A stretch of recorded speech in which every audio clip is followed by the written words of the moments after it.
Ngayon nilalanggam yung mata. Diba? Tatlong araw na siyang tulog dyan. Ano Kausapin nyo, nilalanggam na yung mata. Nilalanggam na yung mata. Matigas na. Wala na. Uy, wag na ba? Ano ba yan? Ano ba? Knock on wood, Meron buyag. kaming ganyang kwento, alam mo, Pasko. Alam mo, may lola kami sa Batangas, 98 years old.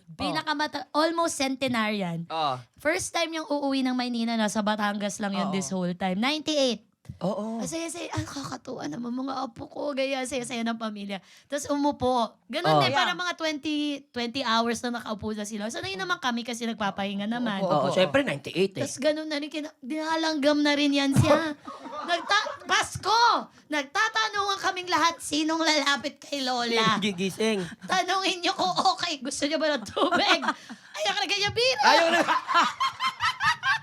Mga true enough, paglapit, pero nakasmile. Oh. At sabi naman ng doktor, panahonan niya talaga kasi 98. At Hinintay mo na salamat. makompleto kayo. Salamat daw na nakapag-Maynila siya for the first time. Kasi sayang hindi niya nakabot yung 100. Nilanggam yung mata, Mars Pasko. Natawa ko kasi totoong nangyari sa amin. Ano ka ba? Ano ba yan? Pero Sorry. talaga doon hindi Sorry, na gumagalaw. sorry. Sumalangit nawa. Sumalangit nawa. Pero alam mo, ang saya nun kasi naging close kami magpipinsan dahil doon dahil pinaraanan na namin yun eh. Wala lola namin, wala mga magulang. mo na? Puro mga ano kami, 10, 12, 11 years old. Sinong unang kakalapit kayo?